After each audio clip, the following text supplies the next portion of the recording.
बहाना नहीं चल सकता है कि स्टेटहुड मिलेगा तभी काम होगा।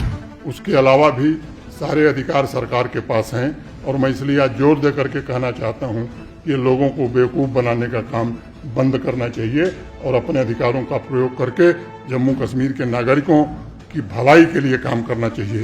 देश के प्रथम नागरिक को भी जम्मू कश्मीर में 1 इंच जमीन लेने का अधिकार कानूनी रूप से प्राप्त नहीं था। पूरे देश में राजपाट 1947 में ही राजाओं का राजपाट समाप्त हो गया, लेकिन यहाँ राजपाट चलता रहा।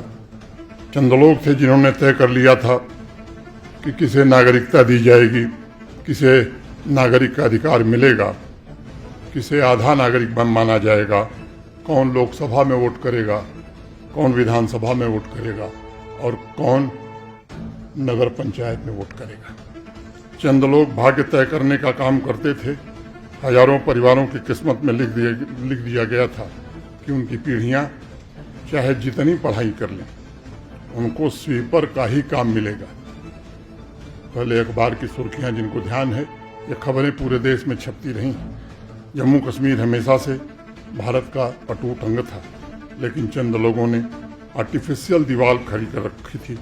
जम्मू कश्मीर के आम नागरिकों के विकास में अनेक प्रकार के अवरोध पैदा किए गए थे। जम्मू कश्मीर की आधी आबादी यानी हमारी बहनें, हमारी बच्चियां उस अधिकार से वंचित थीं जो अधिकार उन्हें देश के दूसरे हिस्सों में प्राप्त था। 31 अक्टूबर 2019 को भेदभाव के अवरोध की जो दीवारें थी वो टूट गईं। मैं कहना चाहूँगा उस दिन एक नए जम्मू कश्मीर का जन्म हुआ था और टेररिज्म, अलगाववाद फैलाने वाले तत्वों के संपूर्ण सफाए के युग का प्रारंभ भी उसी दिन हो गया था, उसकी नींव पड़ गई थी।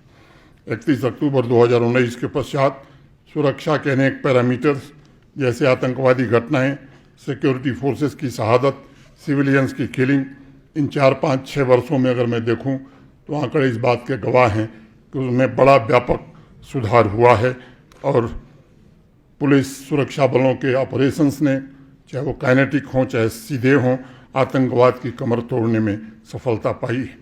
दशकों के आंकड़ों का तुलनात्मक अध्ययन आप करेंगे तो मुझे लगता है कि स्थिति और स्पष्ट हो जाएगी कि आतंकवाद जम्मू कश्मीर का सबसे बड़ा दुश्मन है, जिसने 3 दशक से इसके तरक्की के पहिए को रोक रखा है। अब आम नागरिक खुली हवा में सांस लेना चाहता है, अपने सपनों को पूरा करना चाहता है। पहलगाम के आतंकी हमले के बाद एक 10 वर्षीय कश्मीरी बच्चे का इंटरव्यू केवल देश में नहीं दुनिया में भी सोशल मीडिया पर बहुत वायरल हुआ था। आप में से भी अनेक लोगों ने उसे देखा है, सुना है। उसने साफ साफ स्पष्ट शब्दों में कहा कि निर्मम हत्या पाकिस्तान ने कराई है। पिछले 5-6 वर्षों में परिवेश में आए बदलाव से ये समझ इन बच्चों में विकसित हो सकी है और मैं समझता हूँ कि परिवर्तन का ये सबसे बड़ा उदाहरण है।